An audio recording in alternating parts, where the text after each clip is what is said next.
હું ગુજરાત કોળી ઠાકોર સેના પ્રમુખ જયેશ ઠાકોર.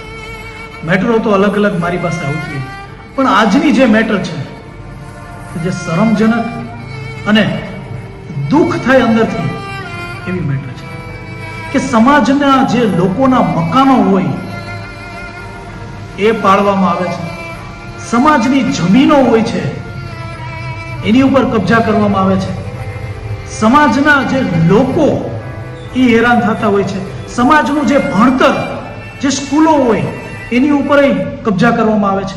પણ આજની મેટરની અંદર જૂનાગઢની જગ્યા જે સમાજની છે, જે અમારા ધર્મગુરુની છે, એની ઉપર પણ કબજો કરવામાં આવ્યો છે. તો આ સમાજ જાય તો હવે કેની પાસે જાય?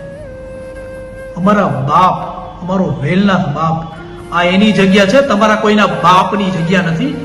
એટલે જે પણ હોય અહીંયાથી દૂર જતા રહેજો, કારણ કે અમારા બાપની જગ્યા છે. હવે તો જાગો સમાજ, હવે તો જાગો. હવે તો આપણા ધર્મગુરુ ઉપર વાત આવી ગઈ. વેલનાથ, જૂનાગઢ વેલનાથ બચાવો સમિતિ નામની એક ટીમ તૈયાર કરશું. એ ટીમની અંદર હરેક લોકો જોડાશે અને તમામ લોકોને એક તારીખ જાહેર કરશું. એ તારીખની અંદર જૂનાગઢની અંદર ત્યાં બધા પહોંચી જશું અને એ જગ્યા લઈને પાર કરશું. કદાચ એ જગ્યા લેવા માટે કદાચ ગમે તે કરવું પડે ને તો એ કરી નાખશું. કદાચ એને જેલમાં નાખવા પડે ને તો એ નાખી દેશું. પણ અમારા બાપની જગ્યા રહી ને એ અમે લઈને પાર કરશું. એને જ્યાં પણ જે હશે એને અહીંયાથી કાઢી મૂકશું અને જે અમારો સમાજ છે એને અહીંયા ઉભો રાખશું. કારણ કે હવે એક વસ્તુ અમારી પાસે રહી છે સમાજની, એક પણ, એ અમારા ધર્મગુરુની, જે અમારો બાપ સમાન છે. તમે એની ઉપર કબજો કરવા નીકળી પડ્યા છો. હવે આ નહીં ચલાવવામાં આવે. હવે તમામ સંગઠનો એક થશે. પ્રમુખો સાઈડમાં મૂકી જજો ભાઈ.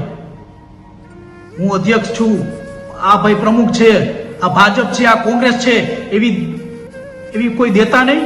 સમાજની જગ્યા વહી ગઈ છે, કમસે કમ એમાં એક થઈ અને અહીંયા પહોંચો. એક તારીખ નક્કી કરી, એ તારીખની અંદર આ જગ્યા આપણે લઈ લેશું. જૂનાગઢ સમાજનું નાક છે, આ નાક. આ વેલનાથ જગ્યા આ નાક છે. જો એ આપણી પાસે જતું રહેશે તો હું નાક કપાઈ જશે અને એ નાક યુવા પેઢી સહન નહીં કરે. એ જગ્યા તો અમે લઈને જ પાર કરશું. તો તમામ મારા વડીલોને, મારા ભાઈઓને, મારી બહેનોને ખાસ વિનંતી કે આ નાક નો કપાય અને તમામ લોકો એક થઈ જાઓ. ચુવાડિયા, ઘેડિયા, તળપદા તમામ લોકો. આજ મારા ઘર ઉપર આવ્યું હોત તો સમજા, મારી જમીન ઉપર આવ્યું હોત તો સમજા, પણ મારા ધર્મ સ્થાન ઉપર હવે આવી ગયું. હવે આ નહીં સહન કરવામાં આવે. તો તમામને મારી વિનંતી છે